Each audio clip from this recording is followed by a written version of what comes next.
Hey everyone, and welcome to What Did I Miss? Wow, what an episode of Better Call Saul. Honestly, until the last 15 minutes or so, I was thinking to myself that this was one of the more anticlimactic episodes of the series. And then, the show does what it does best, which is somehow create a scenario that makes complete sense while also subverting the audience's expectations leading up to it. So here, I'm going to break down the third episode of the final season of Better Call Saul, titled Rock and Hard Place, and look for any Easter eggs and references. But I also want to take some time to look at the character arc of Nacho Varga and how I think that he became one of the most important characters to the story told on Breaking Bad without ever appearing in an episode of the series. Yes, I'm completely aware that Walter White is the catalyst for the event seen on that series. But if he is the spark, I believe that Nacho Varga laid the tinder for the fire that will engulf these characters eventually. But first, thank you for clicking on this video, and if you do enjoy it, I just ask that you please hit that like button to help support the channel. You can also hit that subscribe button and the bell to be kept up to date on whenever I release a new video. The episode begins with a flash forward with what we learn will be foreshadowing, as the camera moves past a bunch of brush to show one flower,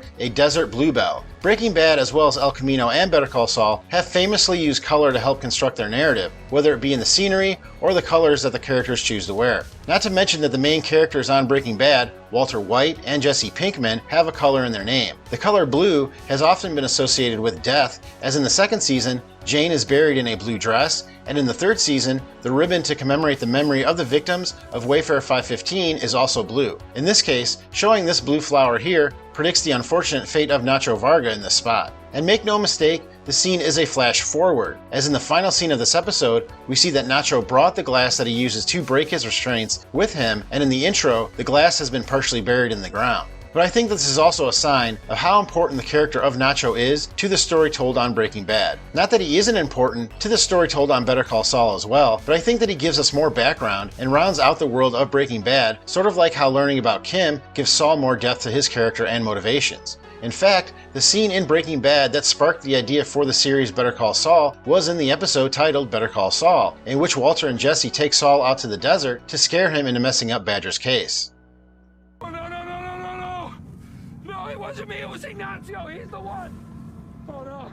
Series creators Peter Gould and Vince Gilligan have admitted that they started the idea for Better Call Saul from that scene, and that the Ignacio that Saul mentions is Nacho. We still don't know what Saul is so scared of here, but it may be repercussions from the assault on Lalo's house at the end of last season. Since Nacho does ultimately meet his fate in this episode, Saul may be blaming him because by the time he meets up with Walter White, Nacho or Ignacio is already dead. After the intro, we see that the truck that Nacho used at the end of last episode to escape the cartel and the Salamanca cousins has broke down, and at first, Nacho turns around and points his gun towards them, ready to make a last stand. This is very similar to the first episode of Breaking Bad, where in another flash forward, we see Walter White point a gun at what he thinks are police before they descend on him. Coincidentally, in a continuation of that scene, we see later in the episode Walter turn the same gun on himself, but it does not fire. Similar to how Nacho later in this episode turns a gun on himself. Nacho decides to retreat into an abandoned oil tanker and has to fully submerge himself in the oil to hide from one of the cousins. This act has obvious comparisons to the act of a baptism or religiously washing away one's sins and beginning a more righteous life. Usually a baptism is done in water and not oil, but I think Nacho surviving this moment is meant to be another example of the hard road that Nacho has had to navigate to keep himself and his father alive. And that when he comes out from the oil, he is finally able to live his life on his terms after being controlled by different people for so long. Nacho finds a gas station where he's able to clean off and call his father. I think that this serves two purposes. First, I think Nacho calls his father to make sure that he is okay and that Gus hasn't gotten to him. After he knows that he is okay, I think that Nacho realizes that the only way for his father to stay alive is if he dies. I think that this is why Nacho smiles before he calls Mike, because he knows that by doing this, that his father will be okay, and this is what he has wanted all along. When he does call Mike, we see that this call is the other end of the call that Mike took last episode after he told Gus that he wasn't going after Nacho's father. Nacho also tells Mike that he realizes that Mike knew that Nacho was being set up, but Mike says that it wasn't his call. It is obvious that Mike's relationship with Nacho deeply affected his relationship later with Jesse, and I feel like this event shaped how Mike protected Jesse when the cartel thought that they were going to make Jesse cook for them forever. In the episode titled Salud, there is a moment when Jesse asks Mike if he's being left behind in Mexico, to which Mike says that either we're all going home or none of us are, which I think that Mike states because of how Nacho was treated here. Nacho agrees to tell Gus's story to the Salamancas in exchange for his father's safety. After the call, he leaves a pile of dirty money for the station owner, another use of not so subtle symbolism, as this is the money that Gus left for him in the motel where he was to be set up. Back at Saul and Kim's apartment, they continue to work on their plan to bring down Howard Hamlin. Saul takes a painting off the wall, and this is the same painting that was seen in the intro of the first episode this season in Saul's future home being taken away by authorities. After discussing several options, Saul comes up with a plan to have Huell pickpocket Howard's car keys from a valet and make a copy, then replace them. Huell is known to have sticky fingers, and it was him that stole a pack of cigarettes from Jesse in the Breaking Bad Season 4 episode End Times that kicked off the shocking events in that season finale. At the courthouse, Kim runs into ADA Suzanne Erickson, who discusses with her the case against Jorge de Guzman and how she believes that Saul may now be involved with the cartel. The character of Susanna Erickson has appeared now in 5 episodes of Better Call Saul, but was first seen in the movie El Camino, and has the distinction of being one of 2 characters to appear on Better Call Saul and El Camino, but not Breaking Bad, the other being the character Clarence. She also appeared in a mock documentary about Jimmy McGill for an episode of American Greed. ADA Erickson also does a good job of running through the events of the series in regard to how Nacho and Saul have interacted and how it led to his dealings with the cartel. In the first season, after then Jimmy told Nacho about the Kettlemans and the money that they stole, Nacho told Jimmy that he was going to rip them off. Jimmy then warned the police anonymously, which led to Nacho being arrested, which he then blamed Jimmy for. Even after Jimmy is able to get Nacho released from custody, Nacho threatens him that now he is part of the game. Once again, we are shown how important Nacho's character is to the story, as it is made obvious that Jimmy, now Saul, would not be involved with the cartel had he not ever met Nacho.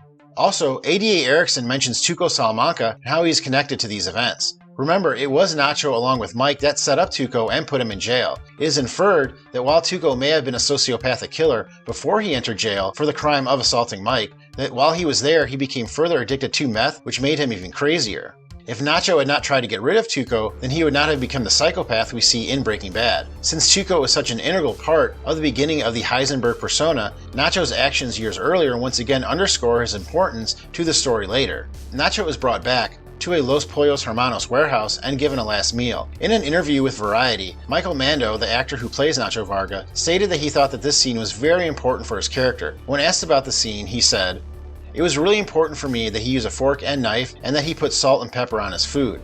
It wasn't about sustenance at this time, but it was about a man who was going out with a lot of love for life. And when you love life, you enjoy life. So Nacho didn't lose the appetite for life. If anything, he was filled with love and life at that point because he knew he was doing the right thing. It was a celebration of life. It was Nacho telling himself and the world not to cry for him. This was something he believed in, and he was doing it with all his heart." Nacho is also wearing a white shirt for the remainder of the episode, and harking back to the subject of the use of color, white is often used on these shows to invoke purity or innocence, such as the name of Walter White's family, and when Skyler is pregnant she's often seen wearing white. The fact that Nacho is seen wearing it here shows the change in his character's focus, and that he is fighting for a higher purpose now. Instead of trying to make money or stay alive in the game, his only mission now is to sacrifice himself so that his father can live. Victor comes down and tells Mike that he has to rough up Nacho before they meet with Hector and the others, so that it looks real. Nacho is also content with this, but Mike decides to have a drink with him first. The fact that Nacho doesn't even care what happens to him is another sign that he is content with his fate, and that he no longer fears what Gus or Hector can do to him. Huell is able to lift Howard's key and make a copy from someone Saul calls Extra. Should cover you in the Keymaster. which is a reference to this scene from the Ghostbusters. Are you the Keymaster? Not that I know of.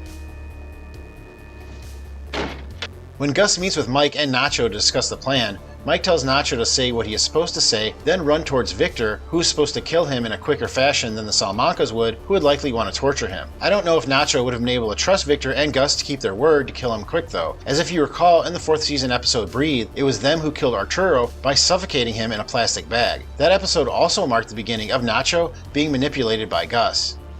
Nacho is taken to a house in the middle of nowhere as Mike takes a position up in the hills with his sniper rifle. This house is the same one seen in the 2nd season episode Click, and is where Hector Salamanca interrogated a truck driver before killing him. Coincidentally, that episode marked the beginning of Mike being manipulated by Gus, as Gus prevented Mike from shooting Hector here by causing a distraction. The rifle that Mike is using in this scene is also the same one he purchased in that same episode. Gus and Victor bring Nacho to Juan Bosa, Hector Salamanca, and the cousins. While the end of the scene is sad, it is somewhat comforting to know that everyone else in this scene, including Mike, does not survive the events of Breaking Bad. Nacho tells Bosa and the rest the story that he agreed to tell them about Gus not being involved, and then admits to Hector that it was he who caused Hector to become an invalid. Once again, this reminds the audience how important Nacho is to the Breaking Bad story, since Hector is still an obstacle for Gus during the events of that show, and eventually, Hector is able to lure Gus into a moment of weakness so that he can exact his revenge on him with the help of Walter White and kill him in a nursing home. After breaking his restraints and taking Bosa's gun, Nacho turns it on himself and falls to the ground. It seems that when an innocent person dies on the series, it is with a shot to the head, as Gus's partner Maximo, Gail Bedecker, and Jesse's girlfriend Andrea were all killed by a single shot to the head. This is also the second major character on Better Call Saul to die by suicide, as Jimmy's brother Chuck also took his own life in the Season 3 finale titled Lantern. While it is shocking to see Nacho go, it definitely allows him to go out a hero. But let me know in the comments, what do you think of this ending and how important do you feel Nacho is to the series? Well, that is all I have for this week, but let me know if I missed anything. Thank you very much for watching this video. Please hit that like button if you have enjoyed it, and I will see you next time on What Did I Miss?